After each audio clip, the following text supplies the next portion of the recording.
이스라엘은 블레셋과의 전투에서 패배를 했었습니다.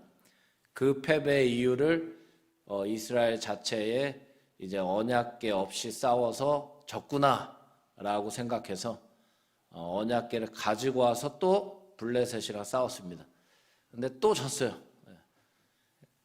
그래서 그냥 졌으면 진 건데 언약궤까지 이제 블레셋에 뺏겼습니다. 그 언약궤는 하나님의 임재의 상징 아니겠습니까? 그래서 히브리서 9장 4절부터 5절 전반절에는 이렇게 언약궤를 설명을 하고 있습니다. 금향로와 사면을 금으로 싼 언약궤가 있고 그 안에 만나를 담은 금 항아리와 아론의 쌍난 지팡이와 언약의 돌판들이 있고 5절에 그 위에 속죄소를 덮는 영광의 그룹들이 있다. 이렇게 언약궤를 설명을 합니다. 즉 언약궤는 하나님과 이스라엘의 관계를 설명을 하는 겁니다. 그래서 하나님의 주권적인 임재와 또 통치하심의 역사를 통해서 이스라엘이 하나님의 백성으로서의 삶을 지금껏 살아올 수 있었다는 것을 언약궤가 증거를 하고 있는 거죠. 그러니까 언약궤는 그 하나님의 살아계심의 증거가 담겨져 있는 것이다 라고 볼 수가 있는 것입니다.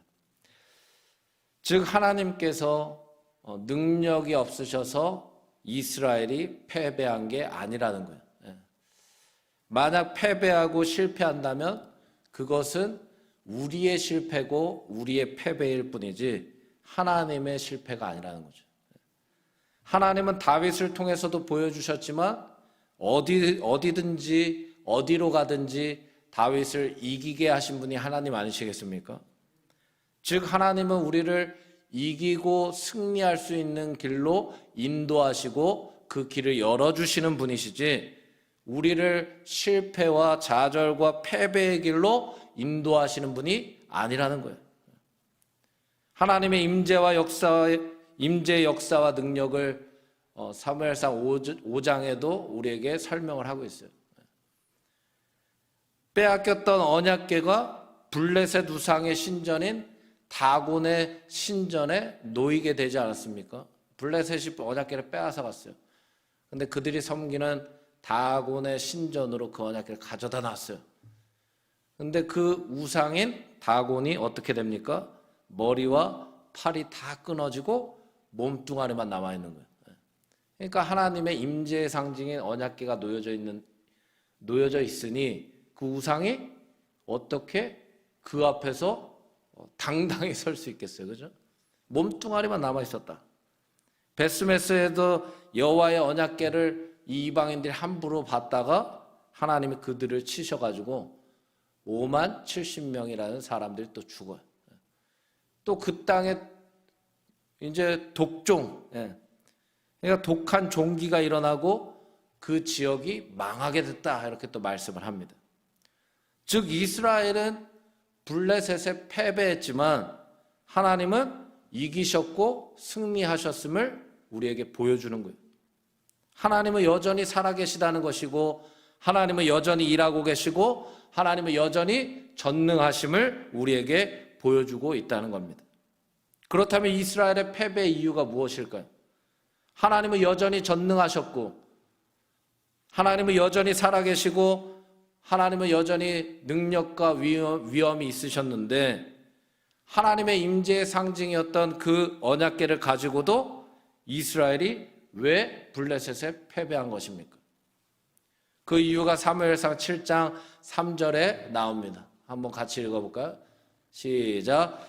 사무엘이 이스라엘 족속에게 말하여 이르되 만일 너희가 전심으로 여호와께 돌아오려거든 이방 신들과 아스다롯을 너희 중에서 제거하고 너희 마음을 여호와께로 향하여 그리하면 너희를 블레셋 사람의 손에서 건져내시리라. 아멘. 패배의 이유가 바로 마음에 우상이 있었기 때문이다. 이렇게 설명을 합니다. 하나님만 섬겼어야 됐는데 지금 이스라엘의 마음이 여호와께로 향하지도 않고 하나님을 섬기고 있지도 않기 때문에 그들이 패배한 것이다. 이렇게 말씀하는 거죠. 즉 이스라엘 백성들은 언약궤를 가지고 있는 것이 승패를 가른다고 여겼는데 정작 언약궤를 허락하신 하나님의 임재가 이스라엘 모든 백성들의 심령에는 임하지 못하고 있었기 때문에 패배했다는 거예요. 즉 그들은 언약궤를 가지고 있었지만 하나님의 통치도 거부했고 하나님과의 관계도 바르게 원하지 않았다. 쉽게 말하면 예배의 자리에 있다고 해도 우리가 예배하지 않는다면 하나님의 은혜를 경험하지 못하는 것과 같은 거예요. 그 언약궤는 분명 능력이 있고 위엄이 있고 하나님의 임재의 상징이라서 블레셋 다곤의 신전에 있던 다곤의 우상도 다 멸했고 이방 사람들 질서를 어겼던 하나님 모르는 이방 사람들도 죽이시지 않았습니까? 근데 그걸 가지고 있었던 이스라엘은 패배했다는 거예요. 왜? 그들의 마음에 하나님의 임재가 없었기 때문에. 정작 그 언약궤를 허락하신 하나님의 임재가 이스라엘 백성들의 심령에 없었기 때문에 언약궤는 가지고 있었지만 패배했다는 거예요. 단지 예배했기 때문에 오늘날로 나는 단지 예배했기 때문에 만족하고는 있지만 하나님과의 관계는 전혀 회복되지 못하는 것과 같은 거예요. 왜 그렇습니까? 마음에서부터 하나님이 주인이 아니시기 때문에. 내 마음을 하나님이 통치하시는 걸 내가 거부하고 있기 때문에. 하나님의 임재를 내가 깊숙한 곳에 원하지 않고 있기 때문에 패배한다는 거예요. 신앙의 실패는 어디에서부터 옵니까? 내 마음이 하나님이 아닌 다른 것으로 향해 있을 때, 내 마음에 하나님이 아닌 다른 것으로 채워져 있을 때에 신앙의 실패가 온다는 겁니다. 이스라엘 백성들은 언약궤의 부재로 인해서 실패했다고 여겼지만 정작 그들은 마음에서부터 하나님을 멀리했다. 로마서 12장 2절에는 이렇게 말씀하고 있습니다. 함께 읽어볼까요? 시작. 너희는 이 세대를 본받지 말고 오직 마음을 새롭게 함으로 변화를 받아 하나님의 선하시고 기뻐하시고 온전하신 뜻이 무엇인지 분별하도록 하라. 아멘. 하나님이 우리에게 원하시는 거예요. 마음을 새롭게 했으면 좋겠다. 이 마음을 새롭게 했으면 좋겠다. 왜? 이것이 바로 섬김의 싸움이라는 거예요. 영적 싸움이기 때문에. 단지 우리가 예배 한 번으로 만약 만족하고 있다면 나머지의 일상의 삶은 내 삶이라고 생각하는 것과 동일하지 않습니까? 그럼 그 한 번의 예배도 나는 전심으로 드리지 않을 확률이 높다는 거예요. 그러니까 언약궤가 있으니까 가볍게 여긴 거예요. 점점 하나님과 멀리하게 되는 거예요. 그거 있으니까 난 괜찮아. 우리는 이길 수 있어. 정작 내 마음에 하나님은 없으면서. 시편 119편 70절에 이렇게 말씀합니다. 그들의 마음은 살쪄서 뭐 같다고요? 기름덩이 같다. 마음이 기름덩이로 변했다는 거예요. 왜? 살쪘기 때문에. 살쪘다는 게 뭘 의미합니까? 세상의 것들로 마음이 꽉 찼다는 거예요. 세상의 것을 꽉 찼다. 파키노라는 완악함. 마음이 세상의 것으로 우상으로 꽉 차기 시작하면 우리는 완악해진다는 거예요. 하나님의 말씀을 듣지도 않고 하나님을 쳐다보지도 않고 이 완악함이 계속되다 보면 어떤 결과를 낳느냐? 두 마음을 품게 됩니다. 정함이 없는 자로다. 정하지 못하는 거예요. 세상이든 교회든 하나님이든 사탄이든 우상이든 정하지 못하는 거예요. 그냥 어디 가나 그냥. 그러나 반면에 내 마음이 하나님으로 채워져 있을 때는 어떻습니까?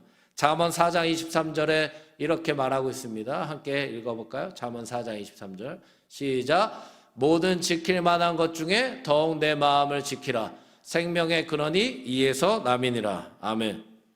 마음을 새롭게 해라. 즉 마음을 지켜라. 왜? 섬김의 싸움. 근데 이 섬김의 싸움에서 지켜내면 어떤 결과가 나타난다는 거예요? 내 마음이 생명의 근원이 된다는 거예요.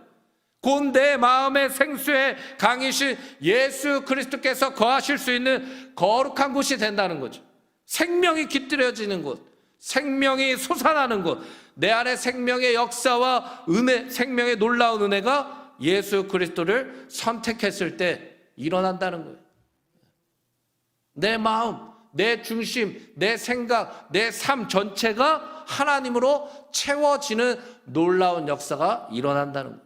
마음을 새롭게 했을 때, 마음을 지켜냈을 때. 신앙의 성공과 실패는 내 마음이 하나님으로 채워져 있느냐, 아니면 세상의 것으로, 우상으로 채워져 있느냐에 따라 나뉠 수 있다는 겁니다. 민수기 14장 24절 전반절에 한번 읽어볼까요? 시작. 그러나 내 종 갈렙은 그 마음이 그들과 달라서 나를 온전히 따랐은즉. 우리는 우상을 섬기는 자들과는 마음부터, 그 근본부터, 본질부터, 시작부터 달라야 될 줄 믿습니다. 하나님이 거하시는 거룩한 곳이 되어야 된다는 거예요. 하나님이 주인이 되셔야 되고 하나님이 임재하는 곳이 바로 우리의 마음 중심이 되어야 된다는 거예요.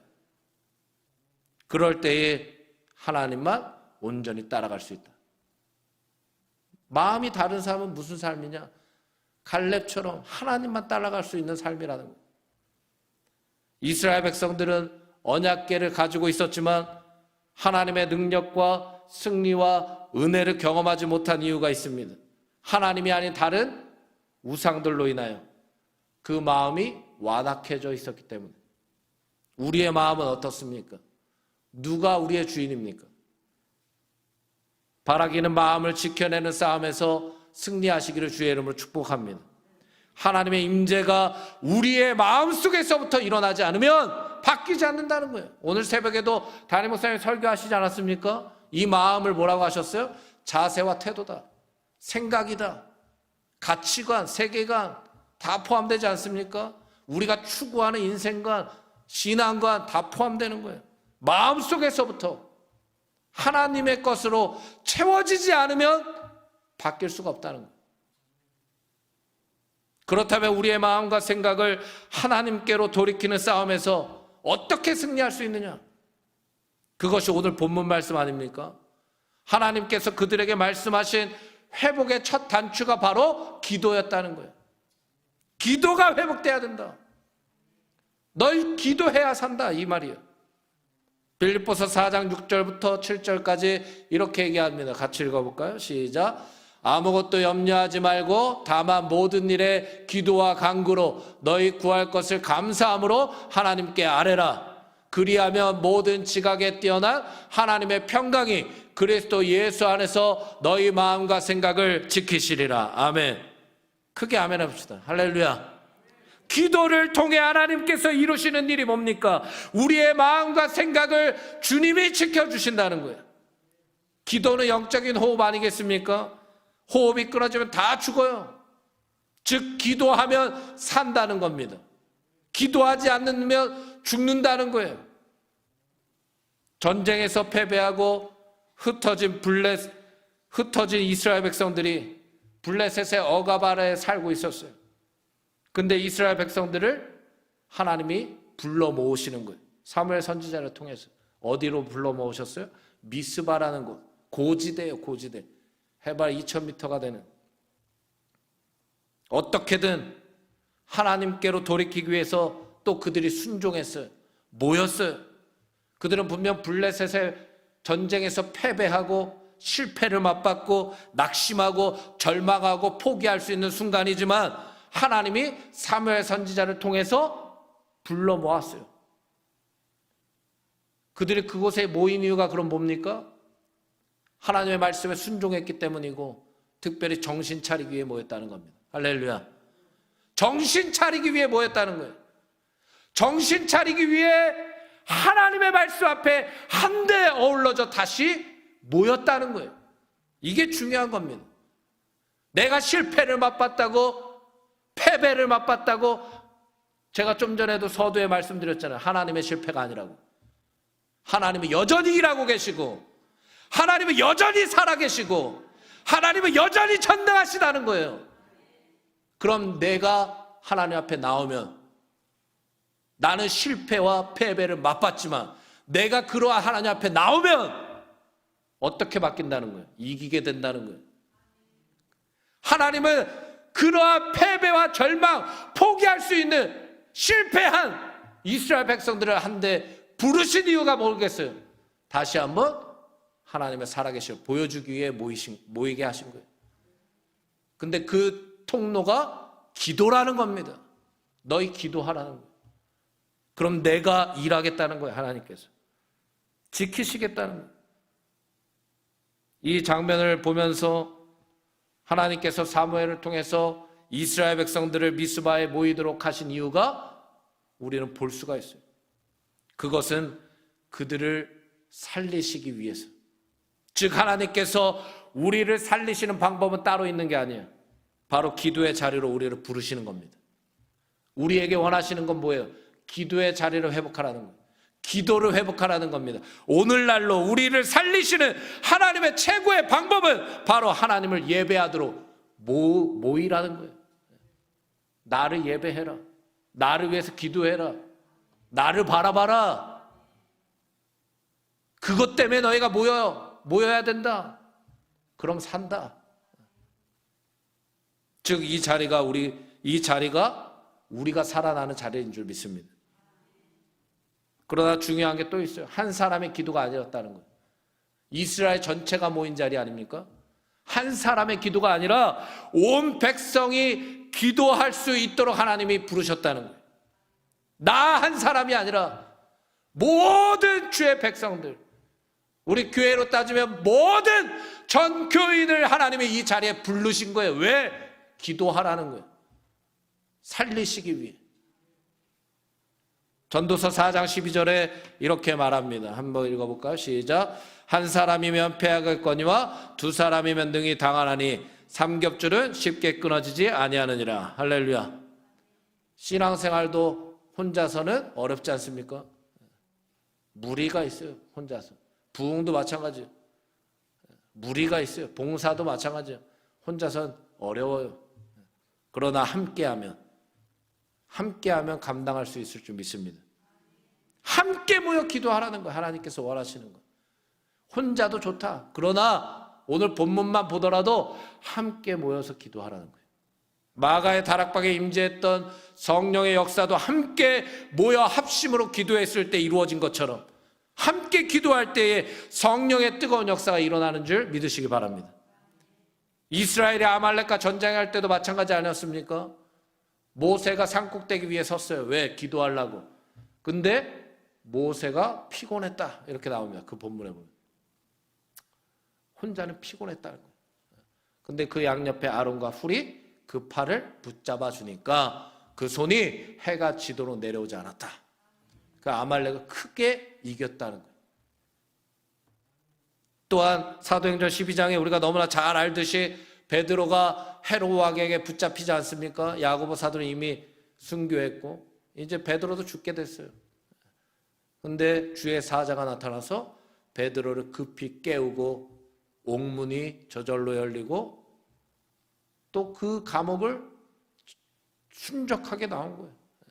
쇠사슬이 끊어지고. 근데 그러한 역사가 어떻게 일어났다고 합니까? 사도행전 12장 5절에 보니까 한번 읽어볼까요? 시작. 이에 베드로는 옥에 갇혔고 교회는 그를 위하여 간절히 하나님께 기도하더라. 12장 12절도 읽겠습니다. 시작. 깨닫고 마가라 하는 요한의 어머니 마리아의 집에 가니 여러 사람이 거기에 모여 기도하고 있더라. 할렐루야. 뭐 했대요? 기도하고 있더라. 근데 어떻게 기도했대요? 모여서 기도했다는 거예요. 그러니까 쇠사슬이 끊어지고 옥문이 열리고 그러한 역사가 기도할 때 일어나는 줄 믿습니다. 기도할 때 하나님이 일하신다는 거예요. 기도할 때 하나님이 역사하시고 기도할 때 하나님이 살려주신다는 거예요. 야고보서 5장 15절 16절에 또 이렇게 말합니다. 또 읽어보겠습니다. 시작. 믿음의 기도는 병든 자를 구원하리니 그를 일으키시리라.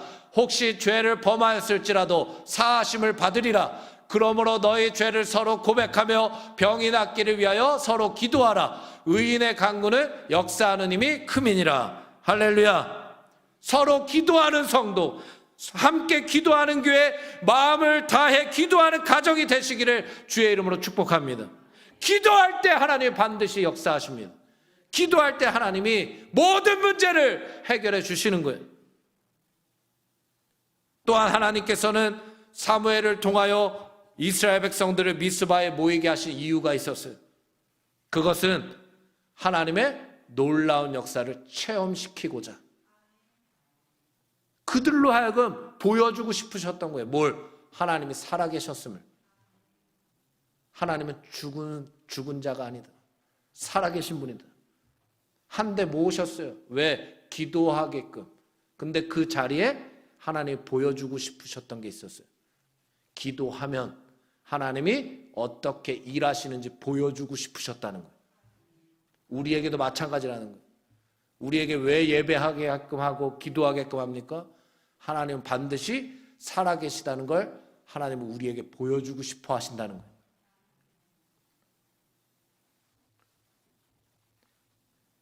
이들이 모여서 미스바에 모여서 기도하는 거예요. 근데 그때 블레셋이 그걸 알아차립니다. 그래서 블레셋의 입장에서 저것들이 모였다고? 블레셋이 억압하고 블레셋이 다스려야 되고 핍박해야 되는데, 그러니까 그들은 다시 본때를 보여줘야 되겠다. 그리고 이스라엘에게 이제 가는 거예요.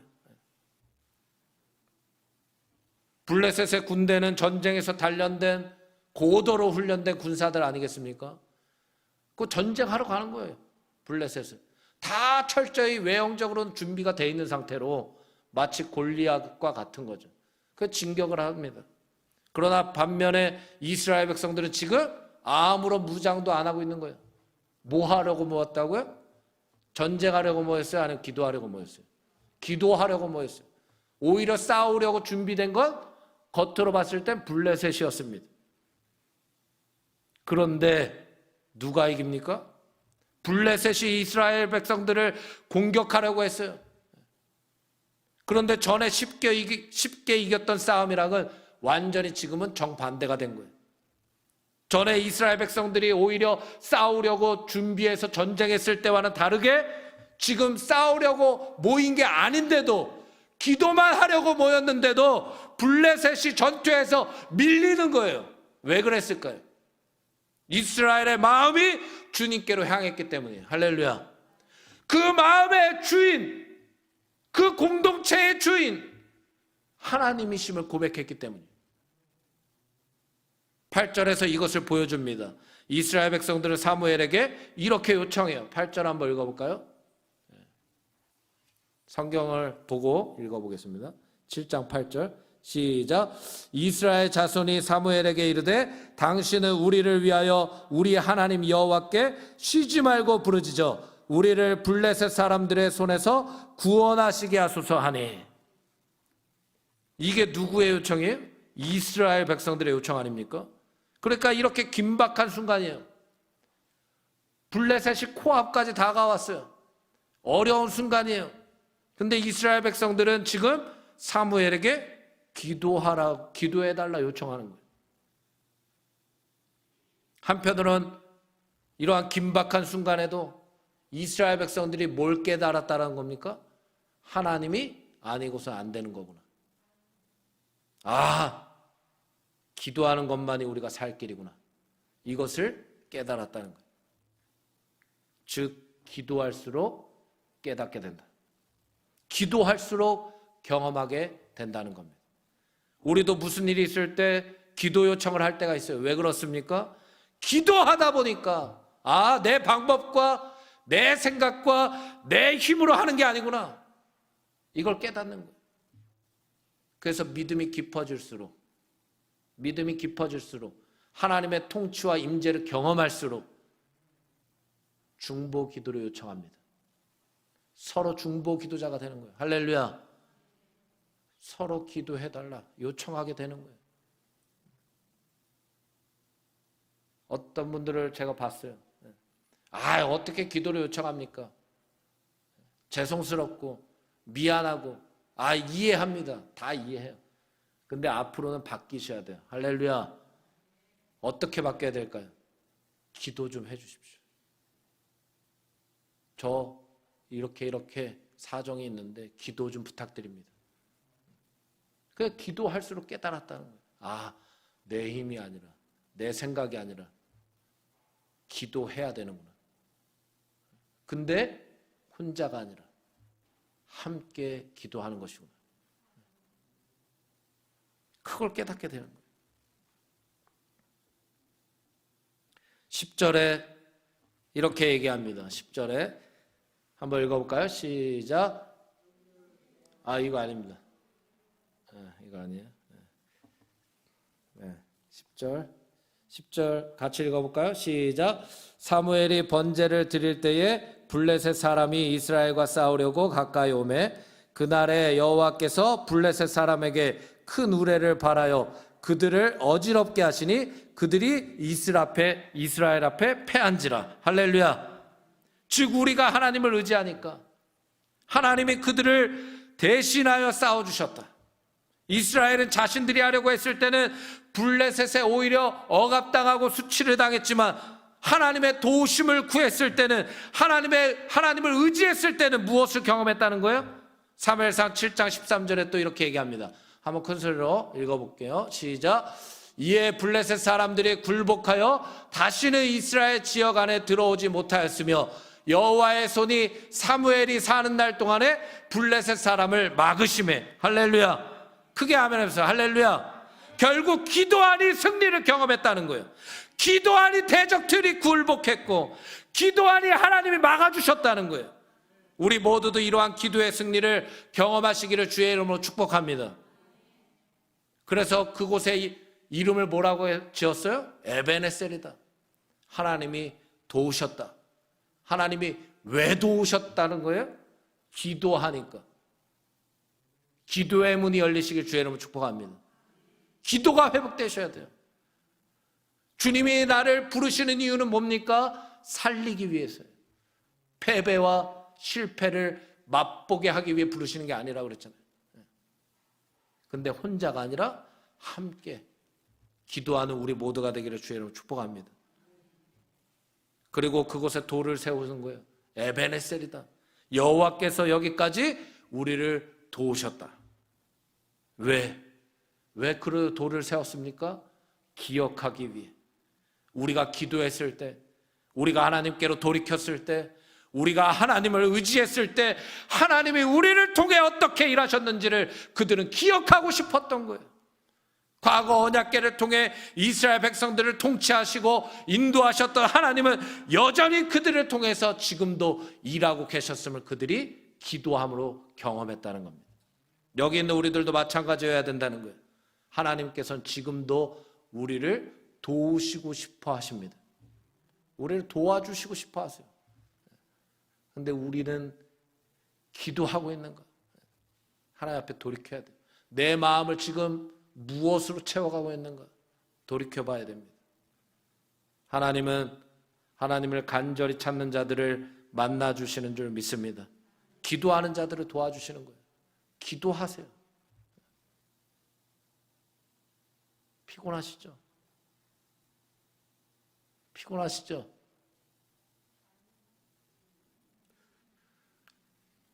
그런 대답 좀 하세요. 기도하세요. 기도의 자리로 나오세요. 왜 아멘을 안 하시는 거예요? 제가 아멘을 하라고 이렇게 얘기를 안 하고 싶어요. 마지막 기회. 기도하세요. 하나님이 우리를 살리고 싶어 하십니다. 우리를 도와주시고 싶어 하세요. 근데 기도밖에 없어요. 기도하지 않으면 하나님은 여전히 살아계시고 전능하시고 그 능력과 위엄이 있으시지만 기도하지 아니하면 하나님의 살아계심을 경험할 수가 없어요. 기도해야 경험하는 겁니다. 이 전쟁 하나님이 대신 싸우셔서 이기신 싸움 아닙니까? 우리의 힘으로는 영적 싸움에서 절대 승리할 수 없어요. 기도 안 하면 실패합니다. 기도 안 하면 패배합니다. 그거 확실한 거예요. 근데 반대로 기도하면 승리하는 겁니다. 기도하면 이기는 거예요. 왜 이미 이긴 싸움을 매번 실패만 맛봅니까? 그럴 수 없잖아요. 그렇죠? 왜 주님이 이미 이기신 싸움인데 왜 매번 신앙의 패배만 맛보냐고요. 그럴 필요가 없는데, 기도하기만 하면 되는데, 주님께 맡기면 승리한다는데, 기도의 문이 열리시길 주의 이름으로 축복합니다. 시편 50편 15절에 환난 날에 나를 부르라, 내가 너를 건지리니 내가 나를 영화롭게 하리로다. 우리가 주님께 부르짖으면 주님이 건져주시는 줄 믿습니다. 무슨 일을 하든지 2024년에 주님을 찾으십시오. 주님을 의지하십시오. 그럴 때 주님이 반드시 외면하지 않고 우리를 도와주실 거예요. 반드시 도우실 것입니다.